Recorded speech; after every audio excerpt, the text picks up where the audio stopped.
এইভাবে বেশ কয়েকটা বছর কেটে গেল। নহস রাজা একই কাজ করে যায়, নিত্য নিত্য দান করে যায়। তাই ভক্তাধীন ভগবান এই নহসকে পরীক্ষা করার জন্য একটা বৃদ্ধ ব্রাহ্মণের বেশ ধরে আজকে নহস রাজার রাজ দরবারে এসে উপনীত হইল। আর যখনই এসে উপনীত হয়েছে, নহস রাজা তৎক্ষণাৎ দর্শন করলেন এক অপরূপ সুন্দর বৃদ্ধ ব্রাহ্মণ। তাড়াতাড়ি ব্রাহ্মণকে ডেকে নিয়ে এসে তাকে পাদ্য অর্ঘ্য দিয়ে আজকে ব্রাহ্মণের কাছে নিবেদন করে বললেন, ওগো শোনো শোনো ব্রাহ্মণ, তব কর নিবেদন, কি মোর আইনু তব এ আমায় অনুখ,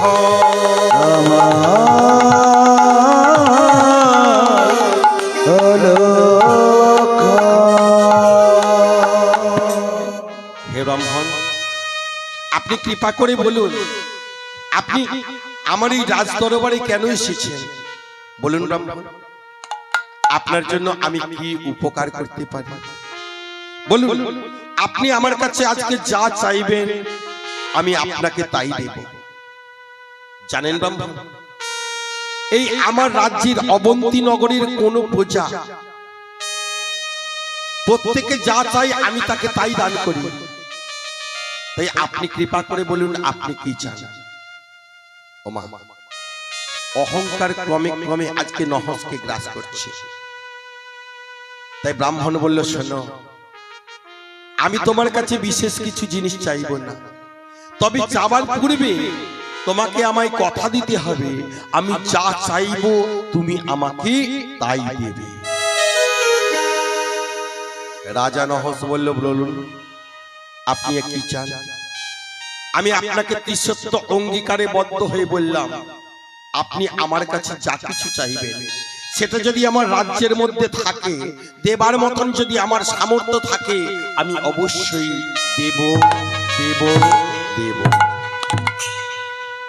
ব্রাহ্মণ বলল, রাজা আমি বিশেষ কিছু চাই না।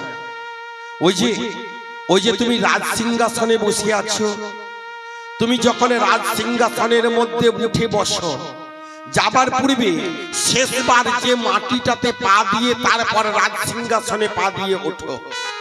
অর্থাৎ যখন রাজ সিংহাসনের মধ্যে চড়ে বসবে, শেষবার যে মাটিটার মধ্যে চরণটা রাখবে, তারপরে রাজ সিংহাসনের মধ্যে চরণ রাখবে। ওই জায়গা থেকে 3 হস্ত ভূমি তুমি আমাকে দান করবে। রাজা এর কোনো গুরু মর্ম বুঝলো না বাবা। তৎক্ষণাৎ বলল, ব্রাহ্মণ আপনাকে আমি তাই দিলাম। আজ থেকে আমার এই রাজ সিংহাসনের শেষ পদতল থেকে আমি 3 হস্ত ভূমি আমি আপনাকে দান করলাম। এই 1, এই 2, এই 3। যেই না বাবা 3 হস্ত ভূমি দান করে দিয়েছে, ব্রাহ্মণ বললে, শোনো রাজা, এই 3 হস্ত ভূমি আমি একটা সুন্দর করে গন্ডি দিয়ে রাখলাম। এই 3 হস্ত ভূমি আপাতত তোমার কাছে রাখো, যেই দিন আমার প্রয়োজন হবে সেই দিন এই 3 হস্ত ভূমিকে আমি গ্রহণ করব। এই 3 হস্ত ভূমি আমার, আমি তোমার কাছেই গচ্ছিত রাখলাম। ব্রাহ্মণ চলে গেলেন। এমন সময় ওই দিন শয়ন মন্দিরের মধ্যে যখন রাজা নিদ্রায় নিদ্রিত আছে, গগন থেকে দৈববাণী হলো, রাজা নহস, তোমার মধ্যে অহংকার হয়েছে।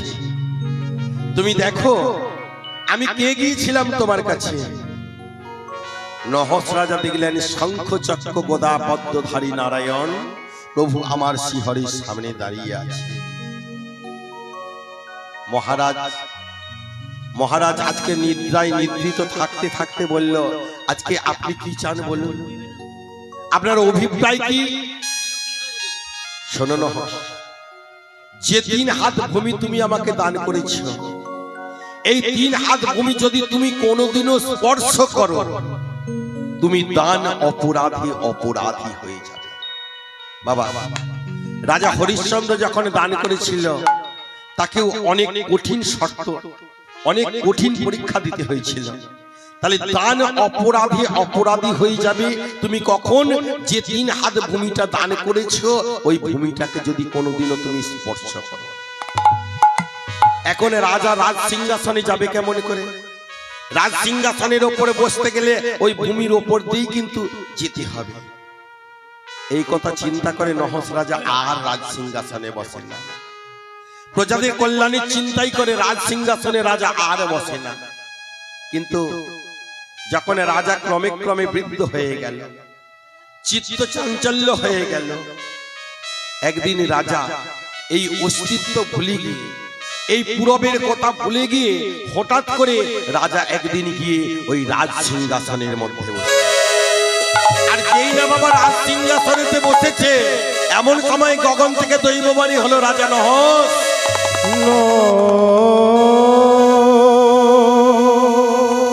মনে পড়ে নহস, আমি তোমায় বলেছিলাম যেই দিন তুমি ভূমি স্পর্শ করবে সেই দিন তুমি দান অপরাধী হবে। চমকে উঠলেন রাজা নহস।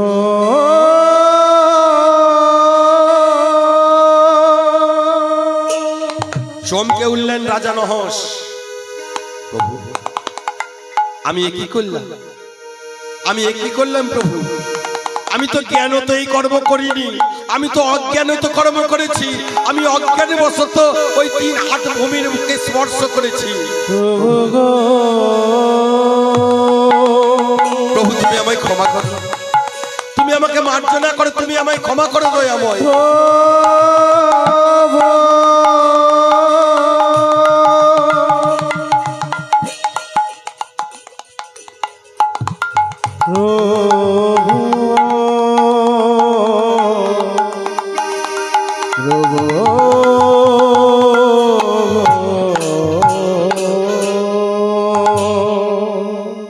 শোনো নহস, আমার কথা কখনো বিফলে যাবে না। আজ থেকে তুমি দান অপরাধী হলে। প্রভু অপরাধী যখন হয়েছি, আপনি কৃপা করে বলে দেন কেমন করে এই অপরাধ থেকে আমি মুক্ত হব। আমি কেমন করে এই অপরাধ থেকে মুক্ত হব, আপনি কৃপা করে বলে দেন। শোনো নহস, তোমার মৃত্যুর পর তোমার আত্মা স্বর্গেও যাবে না, নরকেও যাবে না, শূন্য স্থানে বিরাজ করবে।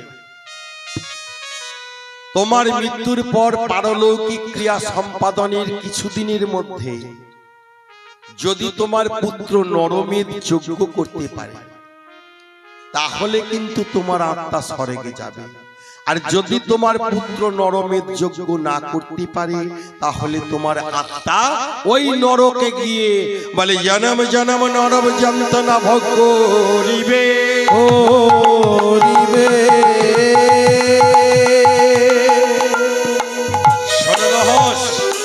তোমাকে জনম জনম নরক যন্ত্রণা ভোগ করতে হবে। তাই রাজা নহস রাজা তার জ্যেষ্ঠ পুত্র যজাতির কাছে দৌড়ে গেল। জ্যেষ্ঠ পুত্রকে বলল, ওরে যজাতি, তুই আমায় কথা দে, আমি যে দান অপরাধী হয়েছি, তুই আমায় কথা দে, আমার মৃত্যুর পরে তুই নরমেধ যজ্ঞ করবি। যজাতি পিতাকে বলল, পিতা গো, ভগবান নাই করুক, আমি তোমায় কথা দিলাম তোমার মৃত্যুর পর আমি নরমেধ যজ্ঞ করব। কিছুদিন পরে বাবা নহস রাজার মৃত্যু হয়ে গেল। আর যখনই নহস রাজার মৃত্যু হয়ে গেল, যজাতি কি করলেন? পারলৌকিক ক্রিয়া সম্পাদন করে আজকে চললেন ন্যায় নিষ্ঠাবান বশিষ্ঠ দেবের কাছে। বশিষ্ঠ দেবের কাছে গিয়ে বললেন, হে গুরুদেব, আপনি কৃপা করে আমাকে বিধান দেন, আমার পিতা দান অপরাধী হয়েছে, আমি নরমেধ যজ্ঞ করতে চাই।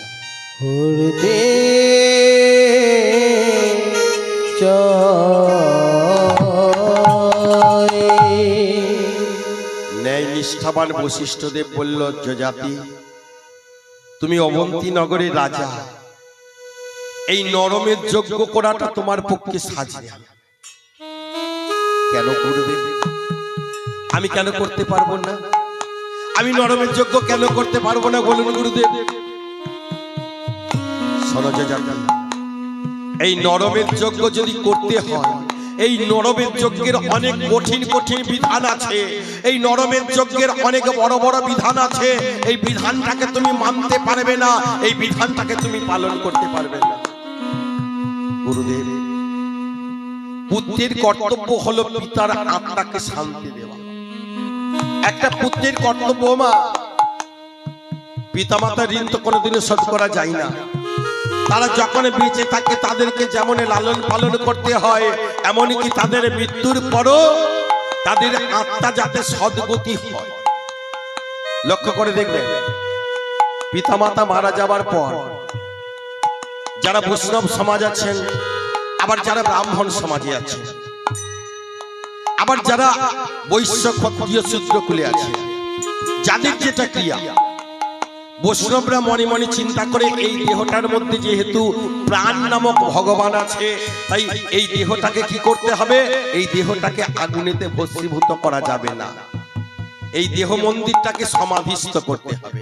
আর কোন দেহকে যদি সমাধিস্থ করতে হয়, তাহলে তার পারলৌকিক ক্রিয়ার বিশেষ কোনো কর্ম করতে হয় না, একমাত্র গোবিন্দ স্মরণ ছাড়া।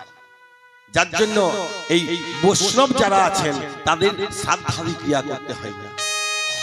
কিন্তু শাস্ত্র বললেন, অগ্নি দগ্ধাস্ত যে জীবা যে প্রদত্ত কুলে মম।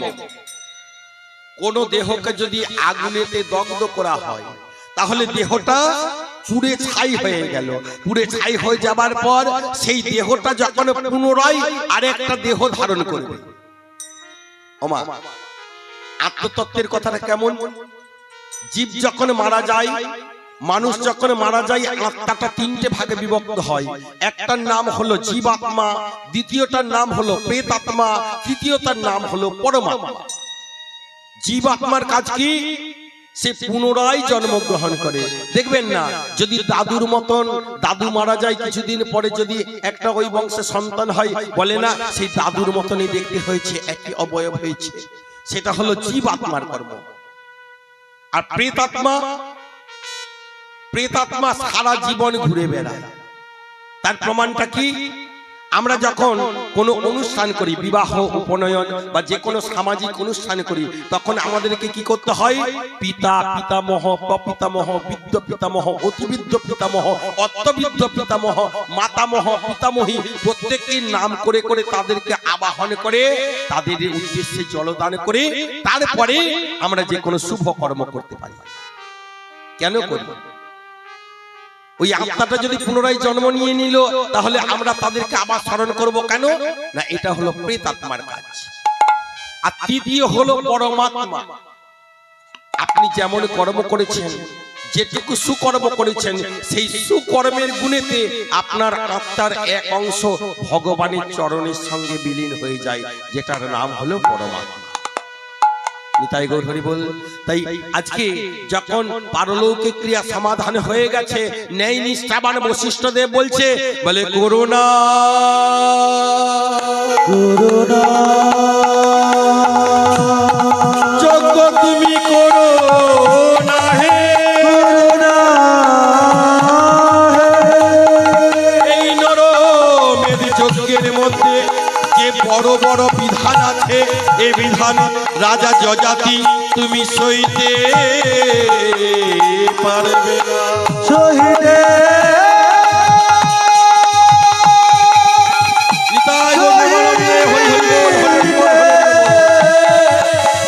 সহিতে পারবে না,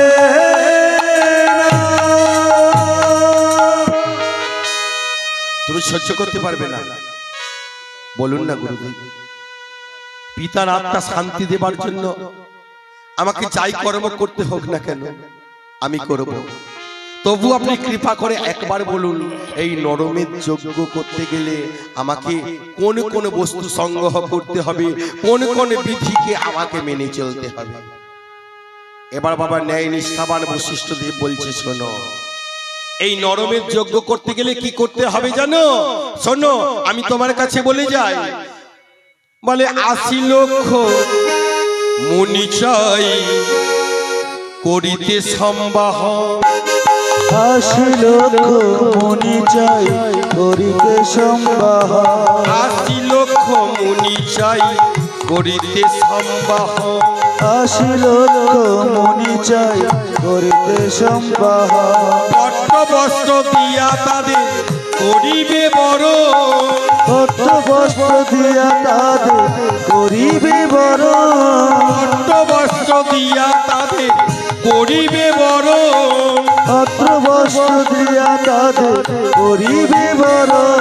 স্বর্ণ থালা স্বর্ণ ঝাড়ি মানিক অঙ্গুরি। স্বর্ণ থালা স্বর্ণ ঝাড়ি মানিক অঙ্গুরি। স্বর্ণ থালা স্বর্ণ ঝাড়ি মানিক অঙ্গুরি। স্বর্ণ থালা স্বর্ণ ঝাড়ি মানিক অঙ্গুরি। ৪২ যোজন যজ্ঞশালা দেবে নির্মাণ করি। ৪২ যোজন যজ্ঞশালা দেবে নির্মাণ করি। ৪২ যোজন যজ্ঞশালা দেবে নির্মাণ করি। ৪২ যোজন যজ্ঞশালা দেবে নির্মাণ করি। বেশ গুরুদেব, আপনি কি চিন্তা করছেন? আপনি ভুলে গেছেন আমি হলাম অবন্তী নগরের রাজা। আমার নাম হলো রাজা যযাতি। আপনি কি ভুলে গেছেন এই ৮০ লক্ষ মুনিকে আমি কি আবাহন করতে পারি না? তাদেরকে স্বর্ণ থালা স্বর্ণ ঝাড়ি আমি কি দিতে পারি না? ন্যায় নিষ্ঠাবান বশিষ্ঠদেব বলছে, শোনো যযাতি, তোমাকে আমি আবার নিষেধ করলাম। তুমি অন্য কোন যজ্ঞ করো, তুমি রাজসিক যজ্ঞ করো, তুমি অশ্বমেধ যজ্ঞ করো, তুমি গোমের যজ্ঞ করো, কিন্তু এই নরমের যজ্ঞ তুমি করতে যেও না। কেন গুরুদেব? আর কোন বস্তুর প্রয়োজন? শোনো যযাতি, এরপরে যে বস্তুগুলোর প্রয়োজন সেই বস্তুগুলোকে আমি তোমাকে বলতে পারবো না। বলুন না গুরুদেব। একদিকে আমার পিতা আর অপরদিকে আপনার বিধান। আমার তো কর্তব্য হলো পিতার আত্মাকে শান্তি দেয়া। আপনি বলুন না, আপনি কোনো দ্বিধা করবেন না, আপনি কৃপা করে বলুন। ন্যায় নিষ্ঠাবান বশিষ্ঠদেব বলছে, শোনো যযাতি, আমি তোমাকে বলছি শোনো, কিন্তু বলার পর তুমি সহ্য করতে পারবে না। আপনি বলুন গুরুদেব। তবে শোনো, অষ্টম গর্ভের অষ্টম বর্ষের দ্বিজের নন্দন ওই বেশে কৃষ্ণ বর্ণমুখী ওগো নাম সংকীর্ত।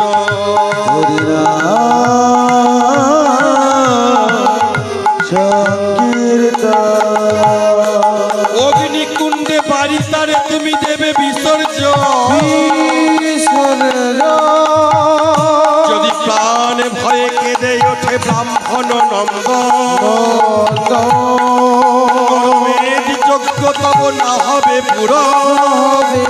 নরমেদ যজ্ঞ তব না হবে পুরো।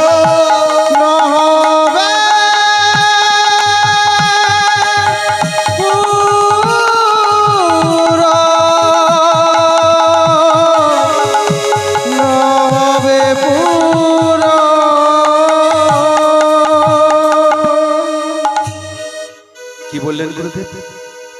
আরেকবার বলুন। শোনো রাজা, এই পার্থিব বস্তুগুলো তুমি সংগ্রহ করবে ঠিকই, কিন্তু সঙ্গে সঙ্গে তোমাকে একটা ব্রাহ্মণ সন্তান জোগাড় করতে হবে। সন্তানটা অন্য কারো সন্তান হলে হবে না, ব্রাহ্মণ সন্তান হতে হবে। ওই ব্রাহ্মণ সন্তানকে মায়ের অষ্টম গর্ভে জন্ম হওয়া চাই। গায়ের বর্ণটা গৌর বর্ণ হলে হবে না, কৃষ্ণ বর্ণ হতে হবে। আর কৃষ্ণ বর্ণের সঙ্গে সঙ্গে সর্বগুণ সম্পন্ন বালকটা কি করবে? সব সময় বদনেতে কৃষ্ণ নাম করবে। আর তোমায় কি করতে হবে? ওই সর্বগুণ সম্পন্ন বালকটাকে নিজ হস্তে ঘৃত মর্দন করে, ওই যে যেখানে ৪২ যোজন যজ্ঞশালা ৮০ লক্ষ মুনি যেখানে যজ্ঞ করবে, তোমাকে নিজ হস্তে আগুনেতে আহুতি দিতে হবে।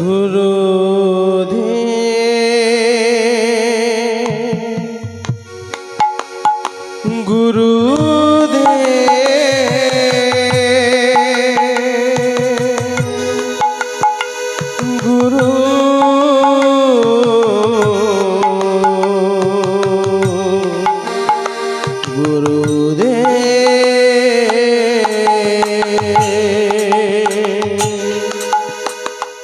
শোনো রাজা, এখানেই শেষ নয়। আগুনেতে পোড়ার সময় ওই শিশুটা যদি জ্বালা যন্ত্রণায় চিৎকার করে কেঁদে ওঠে, তার চোখ থেকে যদি এক ফোঁটা নয়ন বাড়ি বেরিয়ে যায়, তাহলে কিন্তু তোমার যজ্ঞ পূর্ণ হবে। গুরু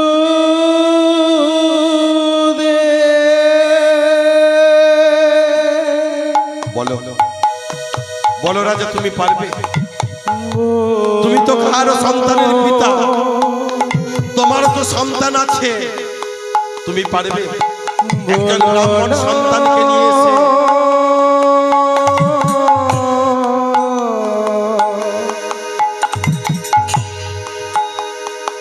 বলো না।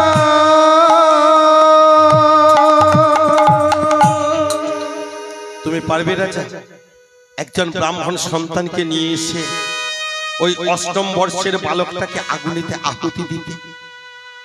তোমরা না প্রজাদের কল্যাণ করো, তাই প্রজাদের সন্তানের কথা চিন্তা করে সন্তানটা যদি তোমার প্রজারও হয়, তুমি পারবে নির্মম নরঘাতক হতে?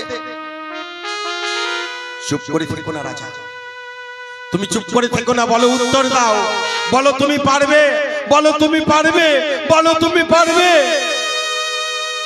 রাজা চিৎকার করে বলল, আমি পারবো না, আমি পারবো না গুরুদেব। কেন পারবে না?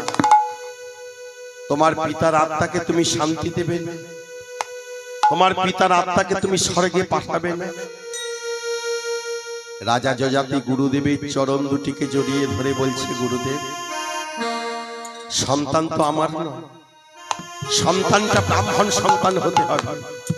আপনি বলে দেন, আপনি বলে দেন, আমি কেমন করে ব্রাহ্মণ সন্তানকে পাবো? এই পৃথিবীর মধ্যে কে এমন জননী আছে যে তার সন্তানটাকে আগুনেতে পুড়িয়ে মারার জন্য আমার হাতে তুলে দেবে? গুরু বলুন না গুরুদেব, আমি আর কিছু চিন্তা করতে পারছি না, আমি কেমন করে সন্তান পাবো? একবার বলে দিন, একবার কৃপা করে বলুন। গুরু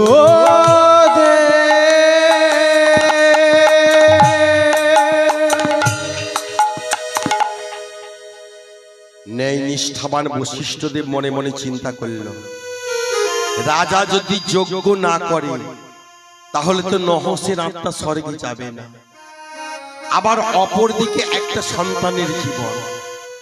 রাকে হরি তো মারে কে, মারে হরি তো রাকে কে। এই কথাটা চিন্তা করে আজকে বশিষ্ঠদেব বলল, শোনো রাজা, এই পৃথিবীতে সব মানুষই সমান নয়। এই পৃথিবীতে এমন এমন মানুষ আছে, তারা মায়া শূন্য, তারা জ্ঞান শূন্য, তারা ঈর্ষা শূন্য, এমন এমন মানুষ আছে। তুমি একটা কাজ করো, তোমার অবন্তী নগরের যতটা রাজত্ব আছে তার অর্ধেক রাজত্ব একটা দানপত্রে সই করে, আর তোমার অবন্তী নগরের রাজ ভান্ডার থেকে অগণিত রাজবস্তু, হীরা জহরত মণি মাণিক্য একটা বিশাল রথের মধ্যে বোঝাই করে তুমি তোমার সারথীর হাতে পাঠিয়ে দাও। ওই অর্থের বিনিময়ে দেখবে পৃথিবীতে এমন এমন কোন ব্যক্তি আছে, অর্থের বিনিময়ে তারা নিজের সন্তানকেও তোমার হাতেতে তুলে দেবে। গুরুদেবের চরণে প্রণাম জানিয়ে আজকে চলে গেলেন রাজা যযাতি। গিয়ে সুমন্ত সারথীকে বললেন, সুমন্ত, এই রথের মধ্যে বিশাল অর্ধেক রাজত্ব আছে, আর এই রথের মধ্যে আছে হীরা জহরত মণি মাণিক্য।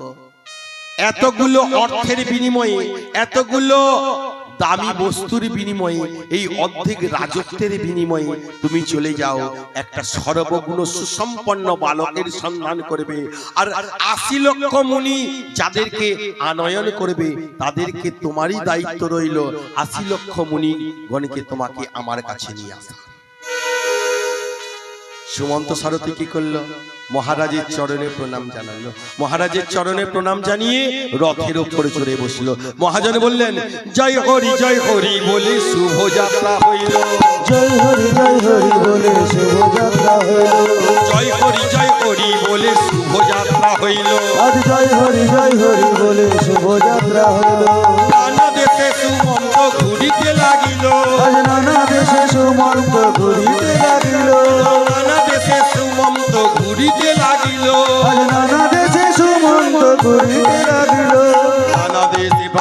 করি শিশুর লাগিয়া, নানা দেশ ভ্রমণ করি শিশুর লাগিয়া, ও নানা দেশ ভ্রমণ করি শিশুর লাগিয়া, নানা দেশ ভ্রমণ করি শিশুর লাগিয়া, শিশুকে না পাইয়া আইল ফিরিয়া, শিশুকে না পাইয়া আইল ফিরিয়া, ও শিশুকে না পাইয়া আইল ফিরিয়া।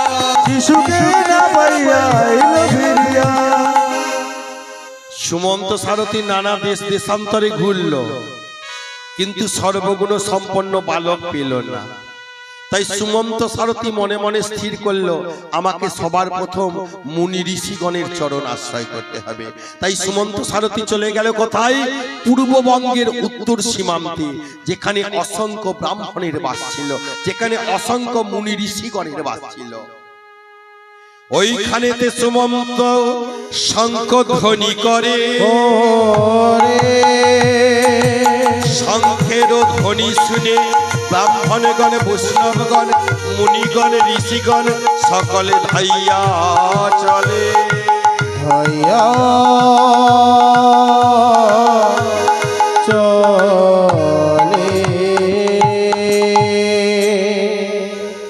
সুমন্ত সারথী পূর্ববঙ্গের উত্তর সীমান্তে একটা পাহাড়ের নিচেতে যখনই শঙ্খধ্বনি করেছে, সেই শঙ্খের সংকেত পেয়ে মুনিগণ, ঋষিগণ, ব্রাহ্মণগণ, বৈষ্ণবগণ সকলে সুমন্ত সারথীর সম্মুখে এসে দাঁড়িয়েছে। বলুন, শঙ্খধ্বনির অভিপ্রায়টা কি? হে মুনিগণ, হে ঋষিগণ, আপনাদের চরণে রইল মোর নিবেদন। আপনারা কৃপা করে চলে যাবেন রাজা যজাতির যজ্ঞস্থলে। ওখানে আমার রাজা যজাতি নরমের যজ্ঞ করতে চান। নেমন্ত্রণ জানালেন। নেমন্ত্রণ জানিয়ে পূর্ব ভারতের পর পশ্চিম ভারত, পশ্চিম ভারতের পর উত্তর ভারত, উত্তর ভারতকে সর্বগুণ সম্পন্ন বালককে না পেয়ে আজকে দক্ষিণ ভারতের দিকে অগ্রসর হলেন। আর বদনে বলতে শুরু করলেন, কৃষ্ণ কেশব কৃষ্ণ কেশব কৃষ্ণ কেশব ত্রাহিমাং, রাম রাঘব রাম রাঘব রাম রাঘব রক্ষমাং। কৃষ্ণ কেশব কৃষ্ণ কেশব কৃষ্ণ কেশব ত্রাহিমাং, রাম রাঘব রাম রাঘব রাম রাঘব রক্ষমাং। কৃষ্ণ কেশব কৃষ্ণ কেশব কৃষ্ণ কেশব ত্রাহিমাং, রাম রাঘব রাম রাঘব রাম রাঘব রক্ষমাং। কৃষ্ণ কেশব কৃষ্ণ কেশব কৃষ্ণ কেশব ত্রাহিমাং, রাম রাঘব রাম রাঘব রাম রাঘব রক্ষমাং।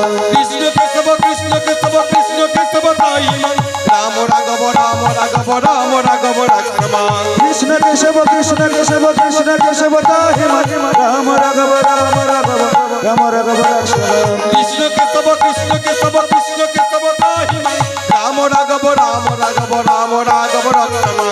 কৃষ্ণ কেশব কৃষ্ণ কেশব কৃষ্ণ কেশব ত্রাহিমাং, রাম রাঘব রাম রাঘব রাম রাঘব রক্ষমাং। কৃষ্ণ হরে কৃষ্ণ কৃষ্ণ কৃষ্ণ হরে হরে, হরে রাম রাম রাম হরে হরে। হরে কৃষ্ণ কৃষ্ণ কৃষ্ণ হরে হরে, হরে রাম রাম রাম হরে হরে। হরে কৃষ্ণ কৃষ্ণ কৃষ্ণ হরে হরে, হরে রাম রাম রাম হরে হরে। হরে কৃষ্ণ কৃষ্ণ কৃষ্ণ হরে হরে, হরে রাম রাম রাম হরে হরে। চলে এলো দক্ষিণ ভারতের কলিঙ্গ দেশে। একটা গাছের নিচে বসে আছে সুমন্ত সারথী। মনে মনে ভগবানকে ডাকছে, প্রভু তুমি তো বিপদভঞ্জন মধুসূদন। আমি তো পূর্ববঙ্গ, পশ্চিমবঙ্গ, উত্তরবঙ্গ, সর্ববঙ্গই ঘুরে ফেললাম। আমি তো কোনো সর্বগুণ সুসম্পন্ন বালক পেলাম না। তোমার ইচ্ছা কি প্রভু? আমার রাজার যজ্ঞ কি সম্পন্ন হবে না? আমার রাজার যজ্ঞ যদি সম্পন্ন না হয়, তাহলে তো নহস রাজার আত্মা কোনোদিনও স্বর্গে যাবে না। বলুন না প্রভু, তোমার অভিপ্রায়টা কি? একটা গাছের নিচে বসে সুমন্ত সারথী ভগবানকে ডাকছে। আর ঠিক এমতো সময়ে বাবা, একটা দরিদ্র ভিক্ষুক সুমন্ত সারথীর কাছে গিয়ে বলছে, বাবু আমায় একটা পয়সা দেন। সুমন্ত সারথী বলল, তুমি কে? না আমি আমি একজন দরিদ্র ব্রাহ্মণ, আমার নাম হলো সিদ্ধান্ত ঠাকুর মশাই। আপনার অভাব কিসে? আপনার এত অভাব কিসে? ভক্তমণ্ডলী, ভক্তিমতী মা, এই প্রসঙ্গে ছোট করে একটা কথা বলে যাই। ভগবান গীতাই বললেন, চাতুর্বর্ণ ময়া সৃষ্টা গুণ কর্ম বিভাগ।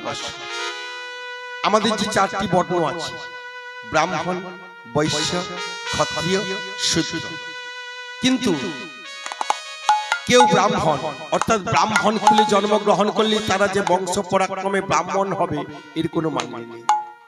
ভগবান বললেন, কর্মের গুণ এবং বিভাগ অনুসারে আমি চারটি বর্ণের সৃষ্টি করেছি। বাট যে যেমন কর্ম করবে সে সেই কুল প্রাপ্ত হবে। চাতুর্বর্ণ ময়া সৃষ্টা গুণ কর্ম বিভাগ, গুণ এবং কর্ম। এখন ব্রাহ্মণ হয়ে যদি ব্রাহ্মণের আচরণটা না করা হয় তাহলে তাকে ব্রাহ্মণ বলা যায় না। ব্রাহ্মণ কুলে জন্মগ্রহণ করলেই যে ব্রাহ্মণ হবে তার তো কোনো মানে নেই। আবার শূদ্র কুলে জন্মগ্রহণ করে যদি সে ব্রাহ্মণের আচার আচরণ পালন করে সে কিন্তু ব্রাহ্মণের সমতুল্য হয়। কেমন? মূর্খ বদতে বিষ্ণায় ধীর বদতে বিষ্ণব।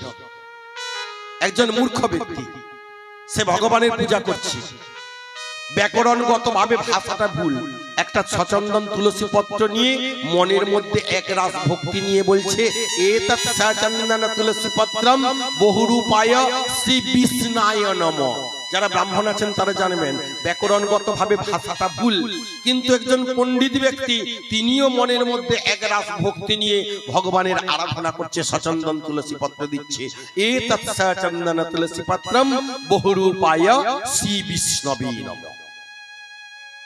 তাহলে একজন বলছে বিষ্ণায় নমঃ, একজন বলছে বিষ্ণবে নমঃ। ভগবান কি বলছে? উভয়স্ত সমপুণ্যং, উভয় সমান পুণ্য অর্জন করছে। ভাবগ্রাহী জনার্দন, আমি হলাম ভাবগ্রাহী জনার্দন। আমি ভক্তের ভাষাটাকে গ্রহণ করি না, ভক্তের ভাবটাকে গ্রহণ করি। তাই তুমি ব্রাহ্মণ কুলে জন্মগ্রহণ করেছি, তোমার দুঃখ কিসে? না, আমার দুঃখটা কোথায় জানেন?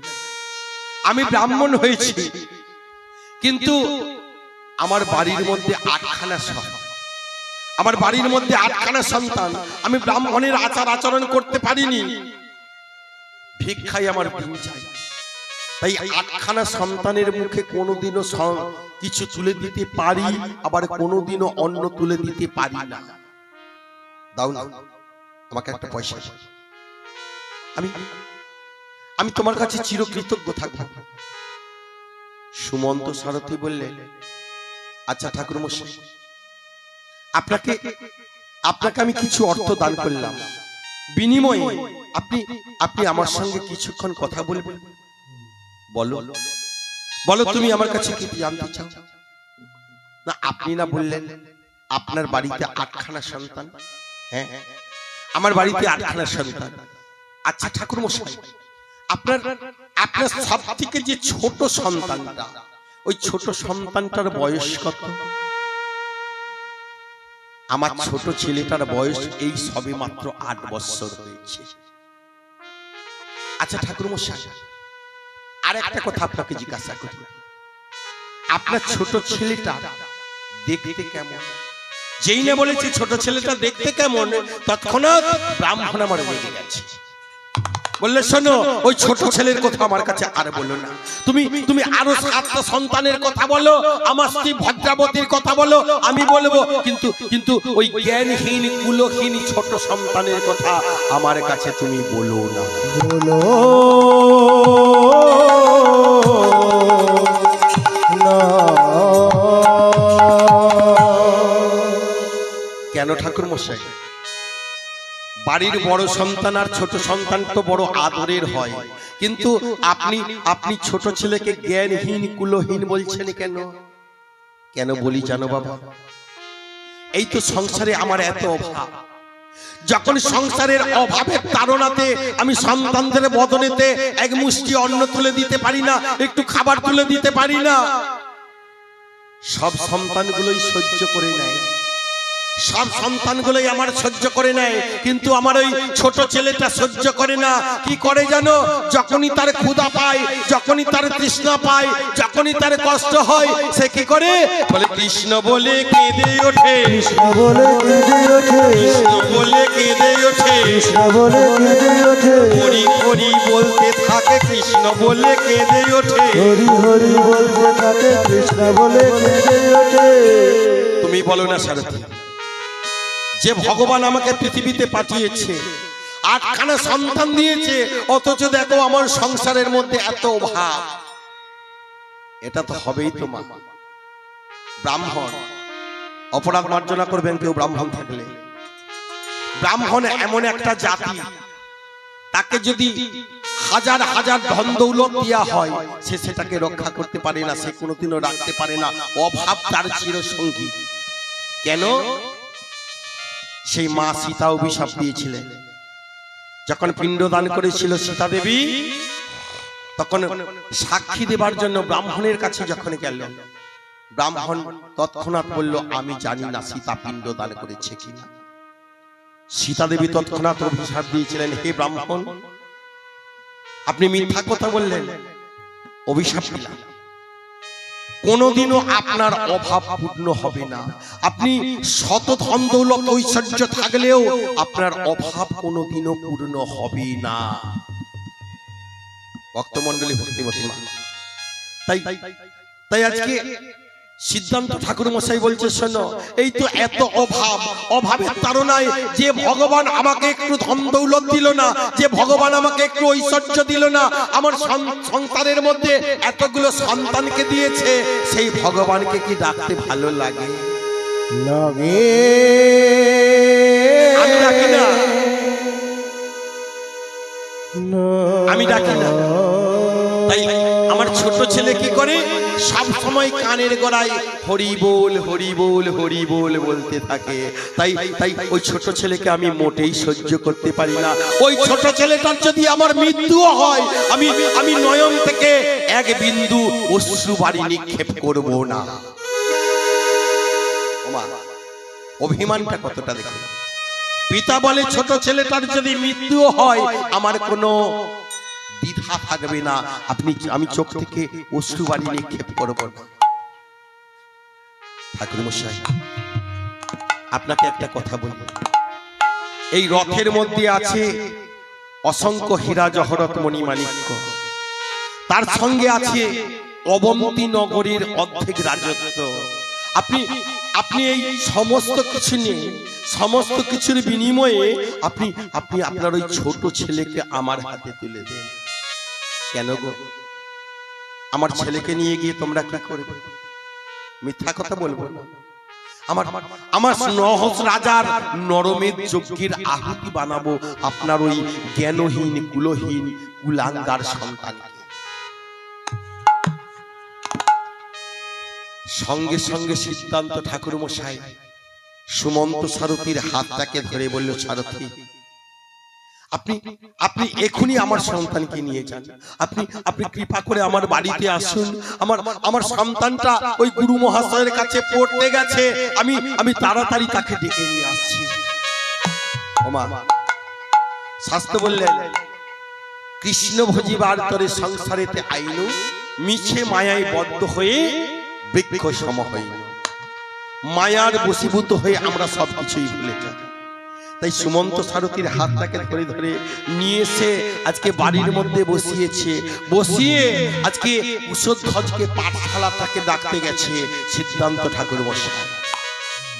আর ওইদিকে পাঠশালার মধ্যে কুশধ্বজ গুরু মহাশয়কে বলছে, গুরু মহাশয়, আমি গতকাল রাত্রিবেলায় একটা স্বপ্ন দেখেছি, আর এই স্বপ্নটা যখনই আমার মনে পড়ছে তখনই আমার হৃদয়টা যেন ব্যাকুল হয়ে উঠছে। ওগো ঠাকুর মশাই, আমি কি স্বপ্নটা দেখেছি জানো? তবে শোনো, আমি তোমার কাছে নিবেদন করে বলে যাই। আমি দেখেছি স্বপ্নে মধুর বচনে কে যেন হিয়ারে পরে কি যেন নিশা এই প্রাণ লয়ে যা, এই হৃদয় মাঝার পরে। ঠাকুর মশাই, আমি রাত্রিবেলাতে স্বপ্ন দেখেছি কে যেন আমার প্রাণটাকে কেড়ে নিয়ে চলে যাচ্ছে। আমার এই দেহ মন্দির থেকে যে প্রাণটা সদাই কৃষ্ণ কৃষ্ণ বলছে, এই প্রাণটাকে কে যেন কেড়ে নিয়ে চলে যায়। গুরু মশাই বললে, দেখো কুশধ্বজ, তোমার মনে হয় স্বপ্নের কথা যত তোমার মনে পড়ে তত মনে হয় কৃষ্ণ নামের সারা তোমার শরীরের মধ্যে পড়েছে। শোনো কুশধ্বজ, আজকে তোমার পড়তে ভালো লাগে না, আজকে আমি তোমায় ছুটি দিয়ে দিলাম। গুরু মশাই কুশধ্বজকে ছুটি দিয়ে দিলেন, আর ছুটি দেওয়ার সাথে সাথে সমস্ত বালককে যখনই ছুটি দিয়ে দিয়েছে, এমন সময় সিদ্ধান্ত ঠাকুর মশাই চিৎকার করে ডাকছে, কুশধ্বজ, ওরে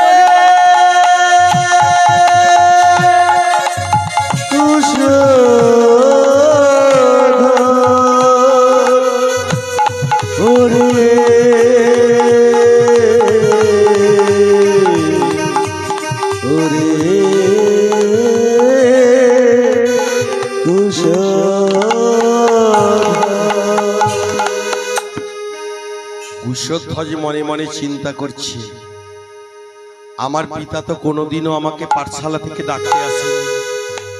আমি যদি সকাল থেকে বেরিয়ে সন্ধ্যা বেলাতেও বাড়িতে না ফিরি, কোনোদিনও তো আমার পিতা আমার সন্ধান করেনি। তাহলে আজকে ডাকছে কেন? তাই বলে কি আমার কি স্বপ্নটা কি সত্যি হয়ে গেল? আমার স্বপ্ন কি সত্যই সত্যি হলো? কুশধ্বজ যখনই দৌড়ে দৌড়ে পিতার কাছে আসছে, আর এইদিকে কুশধ্বজের পিতা সিদ্ধান্ত ঠাকুর মশাই দৌড়ে গিয়ে কুশধ্বজকে কোলে তুলে নিল। কোলে তুলে নিয়ে বলছে, কুশধ্বজ, আজকে তুই আমার কাছে কি চাস বল? আজকে তুই আমার কাছে যা চাইবি আমি তোকে তাই দেব।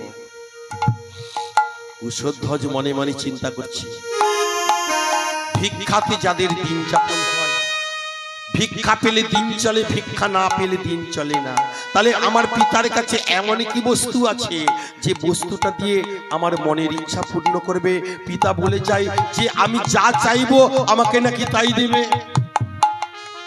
পিতা, তুমি তো আমাকে কোনোদিনও এরকম ভাবে কোলে তুলে নাও, বলো না পিতা, আজ তোমার কি হয়েছে? তুমি তো কোনোদিনও আমাকে আদর করনি, কোনোদিনও আমাকে যত্ন করনি, কোনোদিনও এইভাবে আমাকে কোলের মধ্যে জড়িয়ে ধরনি। আর তুমি বলছো আমি যা চাইবো তুমি আমাকে তাই দেবে। বলো না পিতা, বলো না পিতা, আজকে তোমার কি হয়েছে? কি এমন বস্তু তুমি পেয়েছো যে আমি যা চাইবো তুমি আমাকে তাই দেবে? কুশধ্বজ, আমি কি পেয়েছি জানিস? শোন কুশধ্বজ, আমি তোকে বিক্রয় করে দিয়েছি। পিতা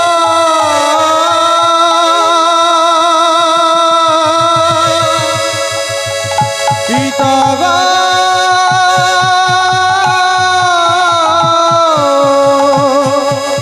পিতা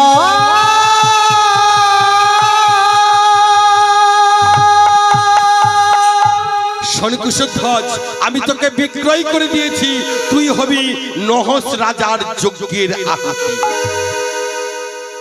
বাহ পিতা বাহ, তুমি আমাকে বিক্রয় করে দিয়েছো। আচ্ছা পিতা, আমাকে বিক্রয় করে তুমি কত অর্থ পেয়েছো বলিস কি রে কুশধ্বজ? তোকে বিক্রয় করে শুধু আমি অর্থই নয়, আমি অবন্তী নগরের অর্ধেক রাজত্ব পেয়েছি। আজকে আমি রাজা হয়ে গেছি। পিতা, এই হলো অর্থের সঙ্গে মানুষের সম্পর্ক। অর্থ পেলে আপন জনকে ভুলে যায়। বেশ, আমার কোনো দুঃখ নেই পিতা, আমি দুঃখ করব না, আমি এক বিন্দু কাঁদবো না, বরং আমি আনন্দ করব। কেন কুশধ্বজ, তুই এই কথা বলছিস কেন? আজকে তোর দুঃখের দিন তোর আনন্দ কিসে? আনন্দ হবে না পিতা? তোমার ঘরের মধ্যে মোট 8খানা সন্তান, এই 8খানা সন্তানের মধ্যে 7খানা সন্তান যেটা করতে পারলো না, আমি তো আমার নিজের জীবনের বিনিময়ে পিতা আমি তো তোমার দারিদ্র নিবারণ করে গেলাম, আমি তো তোমার তো অভাব মোচন করে গেলাম, আমি তোমার তো দুঃখ নিবারণ করে দিলাম। এতদিন যে দারিদ্রতার মধ্যে তুমি ভুগছিলে, এতদিন যে অর্থের মধ্যে তুমি ভুগছিলে, এতদিন এক মুষ্টি অন্যের জন্য যে তুমি কষ্ট পাচ্ছিলে, আর এরপর থেকে আর তো তোমায় কষ্ট পেতে হবে না পিতা। বিনিময়ে আমি রইল তোমার 7খানা সন্তান। ছেড়ে দাও পিতা, আমায় বিদায় দাও। এবার তুমি আমার বিদায় দাও। আমি ওই সারথীর হাত ধরে আমি সারা জীবনের মতনই চলে যাই। পিতা, তোমার কাছে একটা অনুমতি চাইব, শেষবারের মতন তোমাকে একটা কথা বলবো পিতা। বল কি চাস বল। শোনো পিতা, যেহেতু তুমি আমার পিতা, আজ পর্যন্ত তোমাকে জিজ্ঞাসা না করে কোনো কাজ করিনি, তাই তুমি আমাকে একবার অনুমতি দাও, আমি যেমন আমার মায়ের সঙ্গে একবার দেখা করতে পারি, আমি যেমন আমার মায়ের চরণেতে একটা প্রণাম করতে পারি। বেশ, বাড়ির মধ্যে আছে মা। কুশধ্বজ দৌড়ে গেল। যখনই দৌড়ে গেছে, কুশধ্বজ দেখল সংবাদটা শ্রবণ করে কুশধ্বজ বিক্রয় হয়ে গেছে। এই সংবাদটা শ্রবণ করে মা আমার ভদ্রাবতী মাটিতে লুটিয়ে পড়েছে। সেই মা তো আজকালকার মায়ের মতন নয়, প্রতি আজ্ঞা পালন করাই তার কর্তব্য। স্বামী যে কর্ম করবে, স্ত্রীকে সেই কর্মের সেই পথের মধ্যেই চলতে হবে। স্বামী যখন কুশধ্বজকে বিক্রয় করে দিয়েছে, মাতা ভদ্রাবতীর আর বলার কিছু নেই। তাই ভদ্রাবতী কি করছে, মাটিতে কখনো মূর্ছিত হয়ে যায়, কখনো জেগে ওঠে, কখনো অজ্ঞান হয়ে যায়, কখনো জেগে ওঠে। যখনই কুশধ্বজ মা মা বলে চিৎকার করে মায়ের চরণটাকে জড়িয়ে ধরেছে, মাতা ভদ্রাবতী কুশধ্বজকে জড়িয়ে ধরে বলছে, ওরে কুশধ্বজ, আমি যেতে দেব না, দেব না। ওরে কুশধ্বজ, তুই আমার নয়নের মণি, সবার শেষে তোকে আমি জন্ম দিয়েছি। ওরে কুশধ্বজ, তোরে আমি যেতে দেব না, দেব না।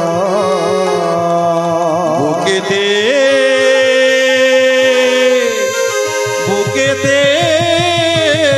ফিরে ফিরে ফিরে ফিরে ফিরে ওরে ফিরে।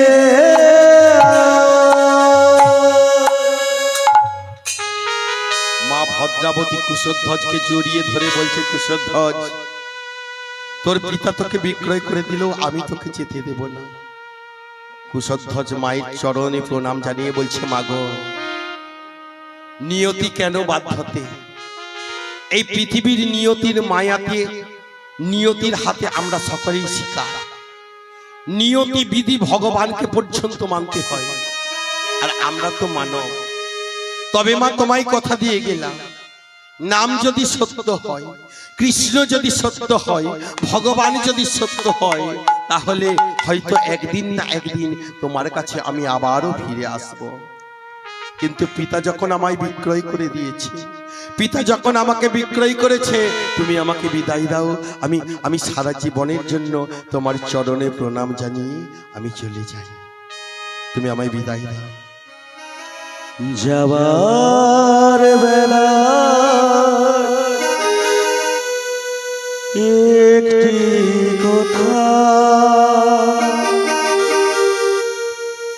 শুধু বলে যা,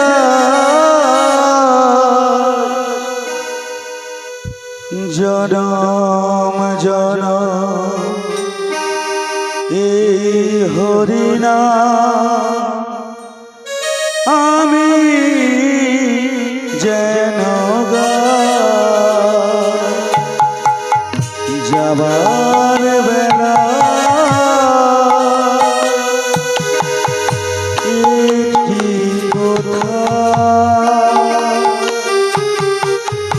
শুধু বলে যা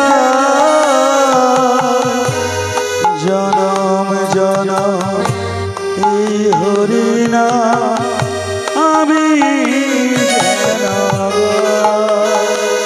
ওগো যাবার বেলা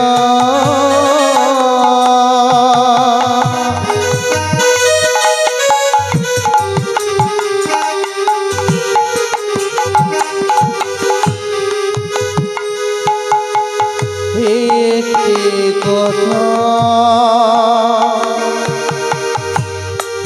শুধু বলে যা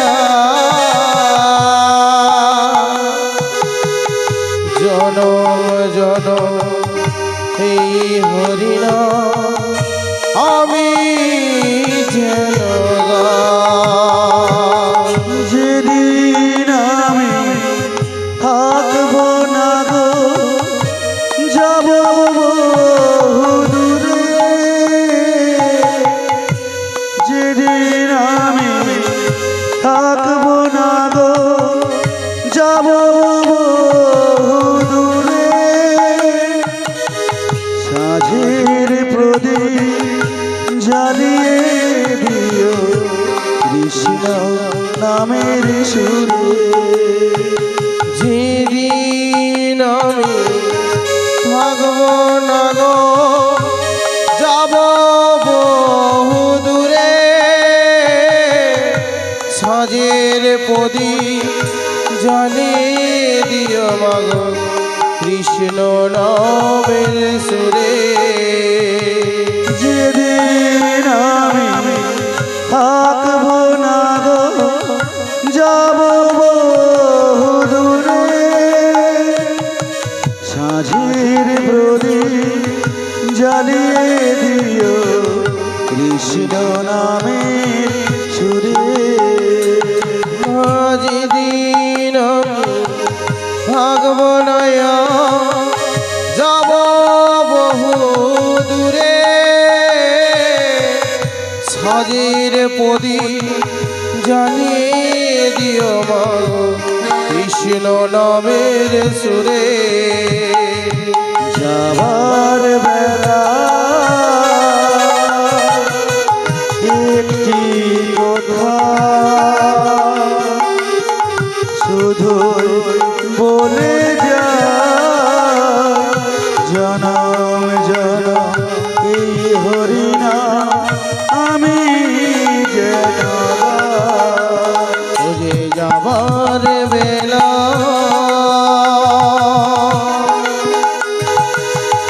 একটি কথা শুধু বলে যা জনম জনম এই হরিনা আমি যেন গাই। আমি চলে যাই